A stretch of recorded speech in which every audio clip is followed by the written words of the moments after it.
Charles, I forgot to have some man from U.N.F.I.T music, but it's okay. How are you today, Charles?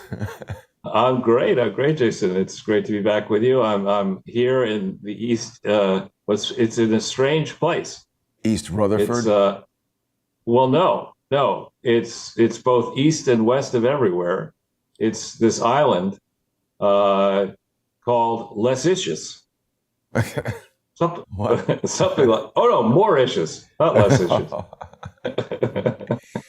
Now, Charles, people might recall they actually recently did have a movie of this, but I remember being a kid and seeing this and thinking it was a ripoff of Mission Impossible. But then actually I did like this movie. Today, we've got a slight variation on the theme. Somebody's uncle is involved, but we've got two men who are quite unfit for basically anything, and they're smack dab in the Right. middle of everything. Well, yeah, this original, The Man from U.N.C.L.E. from memory, there was one of the characters was Ilya Kuryakin, I think. And this is in the 60s version or early 70s version when I was a little kid.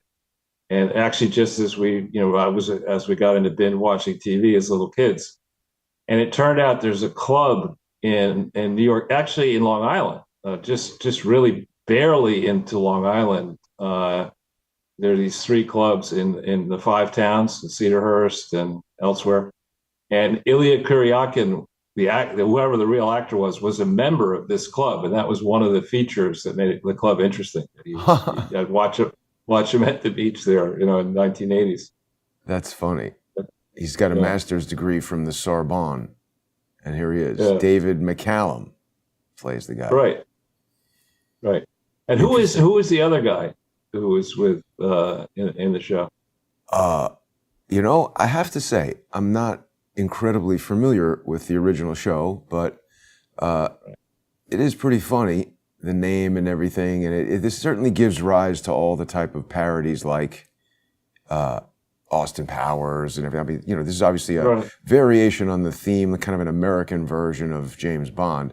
But we'll delve into the man from Uncle at another time. We have so much to address today, Charles. And of course, while you are traveling, we're still going to be conducting the bulk of the presentation in the First Amendment Forum. So people are going to be able to join us on subscribestar.com/crowdsourcethetruth, patreon.com/crowdsourcethetruth, or odyssey.com/crowdsourcethetruth. And Charles, Odyssey is a great way for people to enjoy Crowdsource the Truth because it's completely separate from Google and YouTube and all these other things that are so busily censoring everything.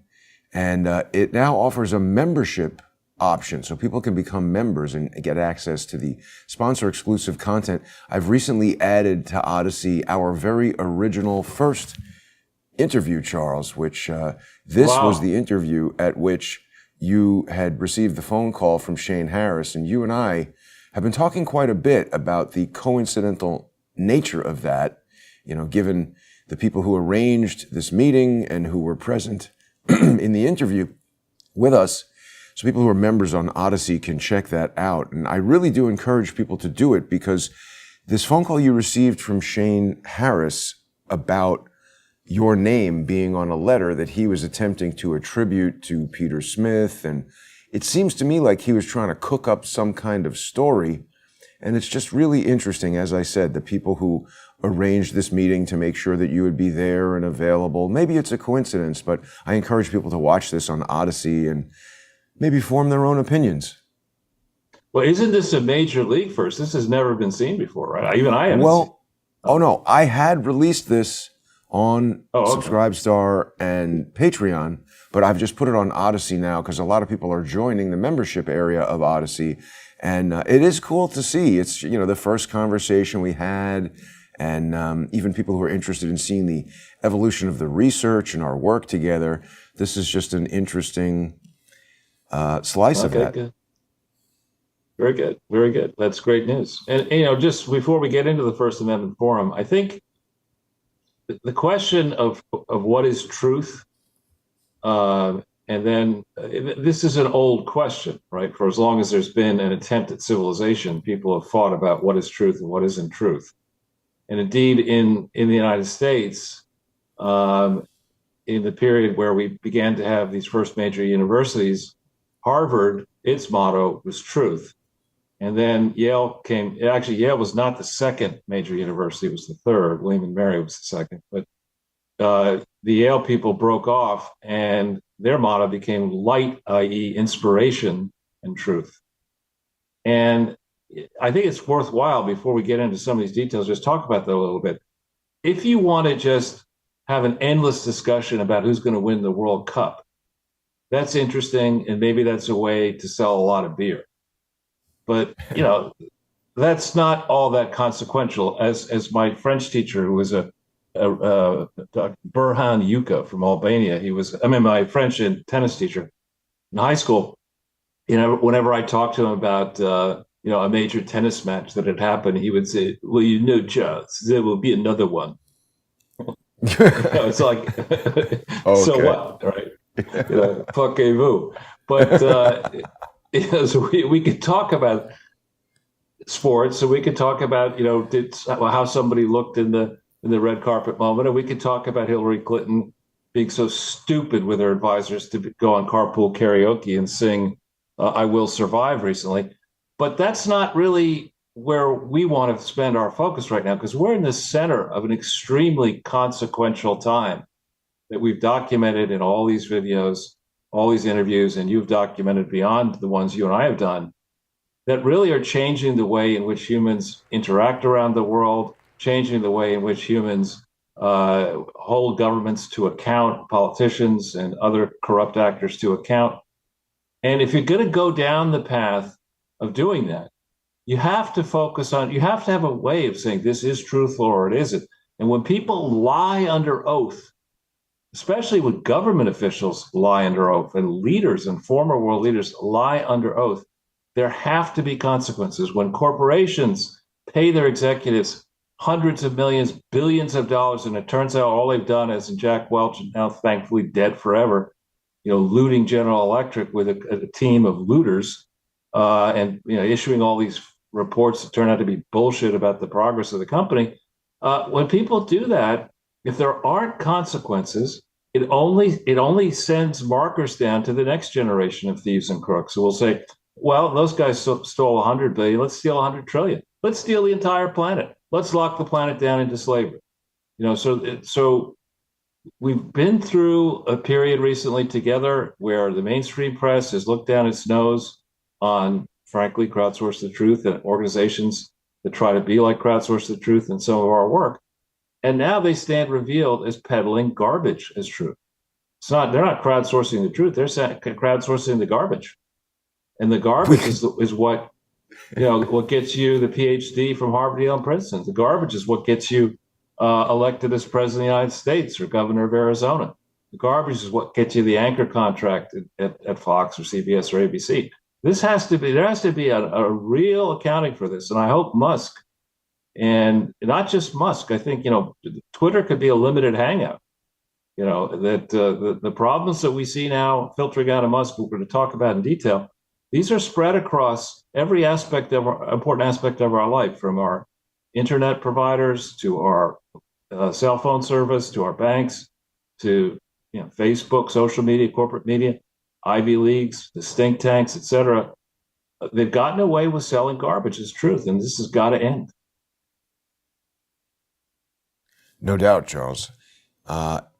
It's pretty interesting what's been going on with these Twitter files drops. It's picking up the pace. It seems that they got rid of Jim Baker, and now they got a little bit more of a direct route to getting this stuff out. We've got a newcomer as of last night. Michael Schellenberger is responsible for part 4 here, and he's got a new drop that we're going to be talking about in the First Amendment Forum when we continue there in just a little while here. I know you like to keep these intro parts pretty short, Charles, so we only have about 5 more minutes to talk. What is it that we're going to be discussing that you think people are going to be interested in hearing in the First Amendment Forum? Well, I come out of the business world, or really the managerial business investment world, where there are processes and systems, and where ordinarily you don't pick the most unqualified idiot to have the title chief executive officer. I mean, it does happen, but you like to think, and particularly in private family-controlled businesses, that responsibility means something and promotions mean something, and that you really do expect your leaders to know what the fuck they're doing. And I think what we're seeing now is that in Washington, D.C., we have, and across the United States, and really in the supposed civilized world, we have a clown show, an evil clown show of people who are put into the position of leader of the country or leader of a big multinational or whatever. And when a problem happens, like, how was I supposed to? Even that Trump is actually even somewhat guilty of that as well. And it's surprising because in his world, if you do a big project in real estate and it turns out to be a rat infested mess where everybody loses all their money, normally you don't get too many more projects. So this is something, as they used to say in the old days, up with which we shall not put. I mean, we have got to have a reckoning here. We didn't have it in the 2022 election yet. And we've got to have this kind of a reckoning across America and across our allies, or the world is in desperate shape. I think we're kind of already there. I'm having a bit of an annoying moment trying to find something that I had a moment ago, and it's not letting me get to right now. But I noticed something pretty interesting, Charles, in this photo. It's a famous photo that I had a minute ago, and I can't get back to. Here we go. So in this picture, we've got, you were mentioning lying under oath. And right. This is a very famous picture of Bill Clinton in the Oval Office with these smiling people. What I've noticed is, look, she's got this tag around her neck, Charles. See it? Right. It's some sort of access badge. Oh, you're right. Right. So it's an A hanging around her neck. Right. And I presume this is, since it's Bill Clinton, that's probably taken in the Oval Office. And then, of course, I've found this picture recently, which seems to be from the Barack Obama Twitter town hall. And everybody's got those A's. So I don't know if that means you're next in line to put on the knee pads, or it's just an access badge to the White House. But there's Jack Dorsey. Isn't there a famous book, The Scarlet Letter? And Exactly. Isn't A stand for adulterer? It's a thing for sure. But that's an interesting picture that we're going to be talking about quite a lot. People know that I'm interested in what, if any, role Adam Sharp may have played in weaponizing Twitter. There's a lot of evidence in the public domain, Charles, that suggests that this guy was right at the center of everything is happening. He talks a lot about misinformation. And just like Eisenhower warned us about the military-industrial complex, I think that there's a misinformation industrial complex that was built up without us even knowing it and is being shoved down our throats for the past year. Elon Musk's takeover and certainly his releases revealing what seems to be some pretty serious, at least impropriety, if not some of the biggest crimes ever committed in public in the United States. Elon Musk is revealing all of that, and I think we're going to find out a lot more about who did what at Twitter in the next couple days. I hope so. Yeah. With that, Charles, we're going to make our way over to the First Amendment Forum so people can join us there. Please join us on subscribestar.com/crowdsourcethetruth, patreon.com/crowdsourcethetruth, or odyssey.com. Make sure you check out that recently uploaded first ever interview with Charles Ortel on Crowdsource the Truth. And we're going to continue looking into some of these Peter Smith details and a whole lot of stuff about the Part 4 of the Twitter files. So join us in just a few minutes here over on the First Amendment Forum. Thanks for watching, everybody.